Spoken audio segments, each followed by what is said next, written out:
Hello students. मैं doctor Bhubaneswar Suthar, सहायक आचार्य भौतिक शास्त्र, मांगीलाल बागड़ी, राजकीय महाविद्यालय नोखा से। हम अध्ययन कर रहे थे क्वांटम सिद्धांत का विकास। अभी तक हमने देखा कि 1900 से पहले की जो भौतिकी, जिसे चिरसम्मत भौतिकी कहते हैं, उसके आधार पर कुछ प्रायोगिक रिजल्ट्स की व्याख्या करना संभव नहीं था, जिनमें कृष्णिका का विकिरण नियम, प्रकाश विद्युत प्रभाव, कॉम्पटन प्रभाव आदि थे। इनके अध्ययन के लिए क्वांटम सिद्धांत दिया गया था और क्वांटम सिद्धांत में तरंगों की कण प्रकृति के बारे में व्याख्या की गई। माना गया कि जब भी विद्युत चुंबकीय तरंगें किसी मैटर या पदार्थ से अन्योन्य क्रिया करते हैं तो उस समय वह कण के रूप में व्यवहार करते हैं।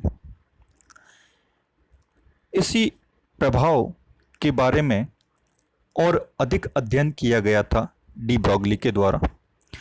डी ब्रॉगली ने इसका और विकास करते हुए, इसका और अध्ययन करते हुए यह बताया कि जिस प्रकार विद्युत चुंबकीय तरंगें कणों के रूप में व्यवहार करती हैं, उसी प्रकार कण भी तरंगों के रूप में व्यवहार कर सकते हैं और कणों से संबंधित तरंगों के बारे में एक परिकल्पना दी। इसी परिकल्पना को डी ब्रॉगली की द्रव्य तरंग परिकल्पना कहते हैं। इसमें एक और महत्वपूर्ण बात थी कि किसी भी पदार्थ या तरंग के लिए तरंग प्रकृति और कण प्रकृति एक समय पर एक ही व्यवहार को प्रकट करता है। या तो वह तरंग के रूप में व्यवहार करेगा या कण के रूप में व्यवहार करेगा। एक समय पर दो व्यवहार एक साथ संभव नहीं है। कणों की जो तरंग प्रकृति है उसका भी एक्सपेरिमेंटल वेरिफिकेशन हुआ है और डेविसन जर्मर ने 1927 में एक प्रयोग किया था, जिसके आधार पर इलेक्ट्रॉन की तरंग प्रकृति के बारे में हमें कुछ प्रूफ मिलते हैं। अब हम डी ब्रॉगली की जो तरंग प्रकृति, द्रव्य तरंग की जो प्रकृति है, उसके बारे में और विस्तार से अध्ययन करेंगे। पहले थोड़ा सा एक बार और देख लेते हैं कि किसी भी कण से संबंधित तरंग को द्रव्य तरंग कहते हैं। तरंग को व्यक्त करने के लिए या किसी भी तरंग की व्याख्या के लिए एक महत्वपूर्ण पैरामीटर होता है तरंग दैर्ध्य, और कण प्रकृति की व्याख्या के लिए एक पैरामीटर होता है हमारे पास संवेग। तो डी ब्रॉगली की परिकल्पना के अनुसार कण के संवेग, गतिशील कण के संवेग और उससे संबंधित तरंग का तरंगदैर्ध्य में जो संबंध है वह lambda equal to H upon P के तुल्य होता है, जहां पे एच जो है वह प्लांक नियतांक है और प्लांक नियतांक का जो मान है वो हमें पता है 6.68 इंटू 10 की पावर -34, जिसका मान बहुत अल्प होता है, परंतु इससे संबंधित मान होगा। यदि कोई कण v वेग से गति कर रहा है तो उसके लिए जो संबंधित तरंग है उसका तरंगदैर्ध्य का formula lambda equal to H upon P, P का मान हो जाएगा m इंटू वी से। हाँ, यहाँ पर बहुत इंपॉर्टेंट चीज हमारे पास होती है, जैसे जैसे कण के वेग में वृद्धि होगी, कण के वेग में वृद्धि होती है तो तरंगदैर्ध्य के मान में कमी आते हैं, अर्थात v के मान में वृद्धि होगी तो वेवलेंथ में कमी आएगी।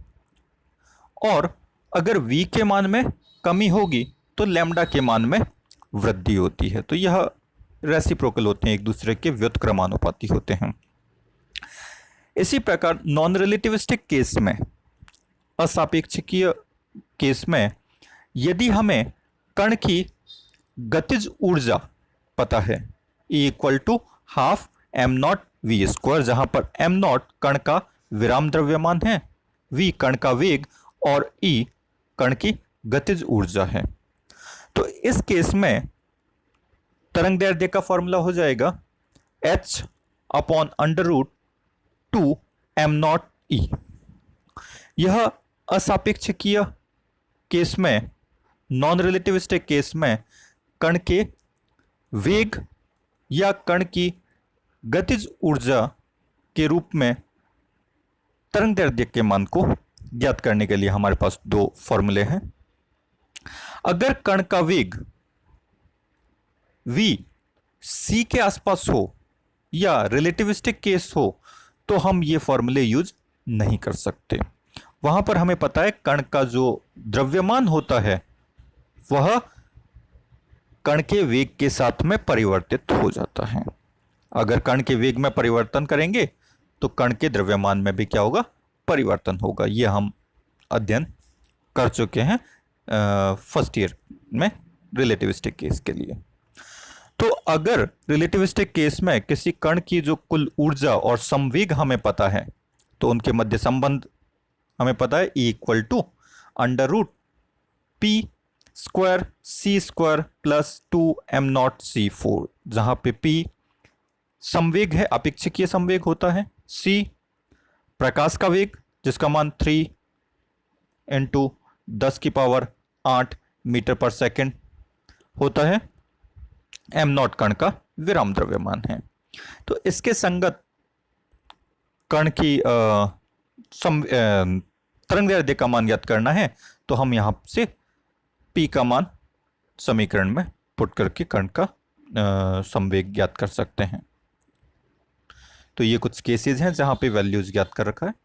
अब बहुत इंपॉर्टेंट पार्ट आता है कि कोई भी कण, आवेशित कण है, v विभवांतर से अगर त्वरित हो रहा है तो उस केस में तरंग दैर्ध्य का मान क्या होगा। तो माना एम नॉट विराम द्रव्यमान का कण है, q आवेश है और v वोल्टेज विभवांतर से त्वरित हो रहा है, तो उस केस में जो कण की गतिज ऊर्जा होती है k equal to Q into V के तुल्य होता है। गतिज ऊर्जा के रूप में यदि हमें ज्ञात करना है, गतिज ऊर्जा आ गई तो हमारे पास, अगर नॉन रिलेटिविस्टिक केस है तो हमने ऊपर ज्ञात कर रखा है गतिज ऊर्जा और संवेग तरंग दैर्ध्य में संबंध, वहां पर गतिज ऊर्जा का मान रख देंगे। हमारे पास लैम्डा का मान आ गया h upon under root 2 M not Q into V. यह केस कब होगा, नॉन रिलेटिविस्टिक केस में, यदि कण का वेग जो है वह c से कम है। इलेक्ट्रॉन के केस में इलेक्ट्रॉन का विराम द्रव्यमान का मान हमें पता है 9 इंटू 10 की पावर माइनस 31 किलोग्राम होता है। कण के आवेश का मान हमें पता है, इन दोनों का मान रख दिया जाए, आवेश का मान पता है, एम नॉट का मान पता है, एच प्लांक नियतांक है या कांस्टेंट होता है, इसका मान हमें पता है, मान रख दिया जाए और हल किया जाए तो हमारे पास इलेक्ट्रॉन के लिए जो तरंग दैर्ध्य है वह आती है 12.27 upon under root V angstrom में। एंगस्ट्रॉम में हमने कन्वर्ट कर दिया है इसको, तो यह माना गया। अगर प्रोटॉन के लिए इसका मान ज्ञात करना है तो प्रोटॉन के लिए इलेक्ट्रॉन का जो द्रव्यमान है, प्रोटॉन का जो द्रव्यमान है 1.6 इंटू 10 की पावर माइनस 27, प्रोटॉन का जो द्रव्यमान आएगा वो आता है 1.6 इंटू 10 की पावर माइनस 27 kg होता है। आवेश समान होता है इलेक्ट्रॉन के आवेश के समान। मान रख के हल किया जाए तो प्रोटॉन के केस में ये वैल्यू आती है 0.286 upon under root V angstrom में। ये हमने नॉन रिलेटिविस्टिक केस में पढ़ा है। रिलेटिविस्टिक केस में या सापेक्षिक की वेग में, यानी जब कण का वेग है वह बहुत ज़्यादा हो जाए प्रकाश वेग के तुल्य या उसके आसपास हो, तो उस केस में हम ये टर्म जो है वो इक्वल हो जाती है और इसको नेग्लेक्ट नहीं कर सकते, और वहाँ से हमने ये समीकरण जो सापेक्षिकीय वेग में हमने ऊर्जा और संवेग में ज्ञात किया हुआ है उसको यूज करके हल किया जा सकता है। कण का गतिज ऊर्जा हमें पता है के रूप में है, तो कण की गतिज ऊर्जा आ गई के, कुल ऊर्जा हो जाएगा m0c² प्लस के। कुल ऊर्जा के दो फॉर्मूले हैं, दोनों को इक्वल रखा और इनको हल किया। इन दोनों को इक्वल रखेंगे, दोनों साइड वर्क करके हल करने के पश्चात हमारे पास यह समीकरण आती है, lambda equal to H C upon under root के ब्रैकेट में के प्लस 2m0c²। तो यह सापेक्षिकीय वेग में कण का तरंगदैर्ध्य का मान आ गया। तो यह कुछ पार्टिकल्स हैं जिनके लिए हमने तरंगदैर्ध्य के मान ज्ञात किए। इसके पश्चात एक बहुत ही इंपॉर्टेंट एक्सपेरिमेंट प्रयोग है जो डेविसन जर्मर ने किया, और इस प्रयोग की सहायता से कण की द्वित प्रकृति की प्रायोगिक पुष्टि होती है। डेविसन जर्मर द्वारा किए गए प्रयोग जो है वह चित्रानुसार है, जिसमें एक इलेक्ट्रॉन गन है। इलेक्ट्रॉन गन से इलेक्ट्रॉन उत्सर्जित होते हैं, जिसमें थर्मियोनिक एमिशन तापायनिक उत्सर्जन के द्वारा इलेक्ट्रॉनों का उत्सर्जन किया जाता है। सामने एक उच्च धनावेशित प्लेट को रखा जाता है जिससे कण त्वरित गति करते हैं। त्वरित गति करते हुए कणों को फोकसित करवाया जाता है विद्युत क्षेत्र की सहायता से। इससे निकलने वाले कण एक किरण पुंज के रूप में बहुत ही क्या कहते हैं लीनियर पाथ पर गति करते हैं, बहुत नैरो बीम्स के रूप में गति करते हैं। तो यह जो स्ट्रक्चर होता है जिसको इलेक्ट्रॉन गन कहते हैं, इलेक्ट्रॉन गन से उत्सर्जित जो इलेक्ट्रॉन हैं उनको एक निकल के क्रिस्टल पर आपतित करवाया जाता है, और इनके द्वारा प्रकीर्णित इलेक्ट्रॉन को हम डिटेक्टर संसूचक के द्वारा डिटेक्ट करते हैं। और यह संसूचक जो होता है वह एक वृत्ताकार स्केल पर मूव करवाया जा सकता है, अर्थात हम इसकी स्थिति का मापन भी कर सकते हैं। तो प्रकीर्णित इलेक्ट्रॉन किरण जो है उसका प्रकीर्णन कोण फाई एंगल के साथ प्रकीर्णित इलेक्ट्रॉन्स का अध्ययन किया जा सकता है या उनका डिटेक्शन किया जा सकता है। यह प्रायोगिक अरेंजमेंट्स है, प्रायोगिक व्यवस्था है। अब यदि अलग अलग वोल्टेज पर, यानी जो हमने यहाँ पर जो इलेक्ट्रोड हमने यूज किया है त्वरित करने के लिए इलेक्ट्रॉन को, अलग अलग वोल्टता पर त्वरित इलेक्ट्रॉन के लिए आपतित किरणपुंज और प्रकीर्णित किरणपुंज का यदि ग्राफ प्लॉट किया जाए इंटेंसिटी के साथ, तो यह ग्राफ हमें चित्रानुसार प्राप्त होता है। और इसमें एक इम्पॉर्टेंट चीज़ है कि अलग अलग एंगल पर जो पीक है वह शिफ्ट होती हुई हमें दिख रही है। और हमने यह भी ध्यान से देख सकते हैं कि जो पीक है वह मैक्सिमम मिलती है 50 डिग्री पर, और वो भी किसके लिए, 54 वोल्टेज पे यह एक शार्प पीक मिल रही है। तो डेविसन जर्मर के प्रयोग का जो परिणाम है उससे डी ब्रॉगली तरंगदैर्ध्य में तरंग की परिकल्पना को समझाया जा सकता है। वी वोल्टता पर विभवांतर से त्वरित इलेक्ट्रॉन के संबंधित जो द्रव्य तरंग होती है उसका तरंगदैर्ध्य का मापन हम फॉर्मूले से कर सकते हैं, जो फॉर्मूला हमने ऊपर डिराइव किया था इलेक्ट्रॉन के लिए। इससे ज्ञात किया जा सकता है तरंगदैर्ध्य का मान। और एक मान हम ज्ञात कर सकते हैं कण के एक्सपेरिमेंट के थ्रू। तो डेविसन जर्मर के प्रयोग में उच्चिष्ट मिलता है हमें 54 वोल्ट पर, प्रकीर्णन कोण का मान आता है 50 डिग्री। तो निकल क्रिस्टल में जो अंतर परमाणविक दूरी होती है, अंतर परमाणविक दूरी इंटर एटॉमिक स्पेसिंग जो होती है वह होती है 2.15 एंगस्ट्रॉम। और पीक के लिए एक वेल नोन फार्मूला हमारे पास होता है स्कैटरिंग के लिए, Bragg diffraction law. Bragg diffraction law से हम इसको कंपेयर करें तो हमारे पास उसके लिए हमें फार्मूला होता है 2d sin theta equal to n lambda. इस फार्मूले से हम लैम्डा का मान ज्ञात कर सकते हैं। लेकिन उसके लिए हमें जो निकल क्रिस्टल है उसके दो इंटरप्लेनर डिस्टेंस हमें ज्ञात करनी पड़ती है, क्रिस्टल तलों के मध्य की दूरी ज्ञात करनी होती है। और निकल क्रिस्टल के लिए फॉर्मूला होता है small d equal to capital D sine phi by 2। Phi का मान हमने हमारे पास हमारे केस में आया है 50 डिग्री। 50 डिग्री बटे 2 साइन लेंगे, d से मल्टीप्लाई करेंगे तो हमारे पास वैल्यू आई है 0.19 एंगस्ट्रॉम। विवर्तन कोण का मान आ गया हमारे पास थीटा इक्वल टू 90 माइनस 5/2। तो हमारे पास ये कोण का मान आ गया 65 डिग्री।